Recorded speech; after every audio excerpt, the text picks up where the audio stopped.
Guys, this is one of the things that if we remove, we're going to have the most success when we try to design our lives.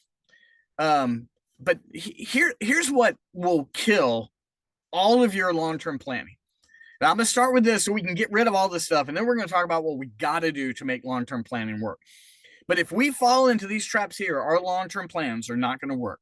Okay. So one, if your assumptions become outdated as conditions change, you will not succeed in the long term. So when we think about the future, we assume certain things are going to happen, right? Well, I'm going to assume that it's a spring housing season. Well, you know what? If a government shutdown happens and you don't change your plans about how you're going to do it, you're just going to keep doing the same thing over and over again, and it's not going to work. If you're like, oh, I'm going to get in shape physically, but you don't account for Thanksgiving or Christmas, then you're not going to succeed. And sometimes we're like, no, I've got this goal, I'm going to stick to it. I want you to have a goal and stick to it, but I want you to adapt correctly to conditions when they happen. And if you stay with the same assumption, if you get new data and you don't adjust, I'm going to be honest with you, it's the definition of foolishness. I don't like the term fool. Like in my household, my kids, we weren't allowed to use that word. It's weird. It was like a family. Like you can't call someone a fool in our household, right? It's just one of those things. But it's the nature of foolishness to not adjust to new data. But if we're a person who can adapt to conditions and we can change in the midst of it and grow from it, we're unstoppable. Unstoppable. Amy and I mean, you guys forgive me if you don't know, my wife Amy gets lots of references, primarily because everyone likes her better than me. But Amy and I went to the grocery store. We went to Aldi. We're Aldi shoppers, right? Aldi is really affordable, gang, right? Like we typically design our menu around Aldi. And it's just the two of us. And we spent $150 at Aldi. And we're like, whoa, whoa, whoa, whoa, whoa, whoa. What's going, that's not, usually we're out of there for like $90, right? Like, what's going on? And now we all know that we're in a season where things just cost more than they normally cost. Like it's just where we are, right? Well, we have to take that into account to our budget. Like, looks like things are maybe as much as a third more expensive as they were a few months ago. That means that when my daughters hit me up with the Cash App, Dad, you got $20 for me, I need to be more aware of that. Hey, also, do we need to eat differently? But the bigger question is, how do I make more money? I can go home and complain the bananas are more expensive, or I can go make more money and not care about the price of bananas, right? But if I go home and, just bitch about how expensive things are and don't do anything, it's the definition of foolishness. That is the same thing for your career. It's the same thing for your physical health. It's the same thing for your relationships. We take in the new data. We don't give up. But if we can adjust in light of the data, we become unstoppable. There's two quotes. There's the old World War II quote, right? Eisenhower said, no plan of attack survives first contact with the enemy. You ever heard that? Like I can plan the battle of attack, but as soon as the enemy shows up, everything changes. The more famous quote is Mike Tyson, every man's got a plan until someone punches him in the face. Same thing, right? Well, if you get punched in the face, or if you have a battle and you have an enemy that you don't know completely, we make changes. So your long-term plans don't work if you don't adapt. So first of all, adaptability is the first one. Second, overconfidence in forecast and timelines. Now, this one hurts my feelings when I say it because I have huge goals, big old numbers, big old plans. But if I'm overconfident in a timeline, my long-term planning is not going to work. One of the quotes I love is that we overestimate what we can do in 6 months, but we underestimate what we can do in 6 years. Let me say that again. We overestimate what we can do in 6 months. We underestimate what we can do in 6 years. The problem is we don't want to wait 6 years, right? So we're like, oh, I'm going to do this in 6 months. Well, that might be a little hard. But if you said in 6 years, I want to own five rental properties, that's doable. If you said I want to own 5 of them in 6 months, might be more of a challenge, right? Think about this in every area. In every area. Now, I want you to have like 10x goals. I really do. I want you to have big, massive goals. But the forecasts and the timelines, I'm not going to tell you to make them realistic. I'm not. I'm just saying make them unrealistic. But don't be so overconfident that you miss a goal and then you give up. The problem with the overconfidence and the forecasts and the timelines is that we get discouraged when we don't hit them. I'm okay with not hitting a goal as long as I adjust and keep going.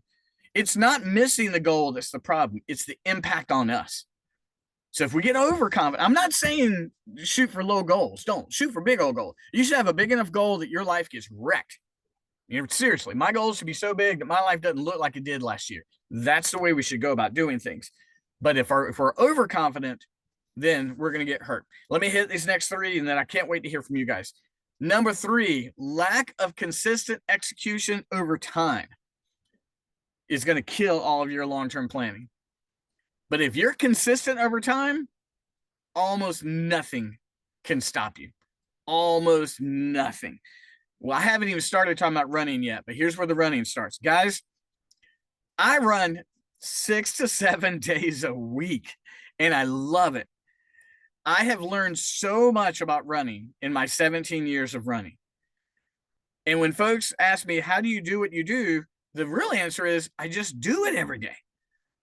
You know, Gordon, it's 10 degrees outside. Well, that means I got to wear double gloves and some hand warmers, right? If people are like, well, how are your knees? My knees are fantastic because I learned over time, I need to learn how to stretch. I need to take collagen. I need to do these things. If you are consistent over time, you will outpace everybody. And if you say, Gordon, this is hard, I'm going to say, well, of course it's hard. You have big goals. Nothing is accomplished that's easy.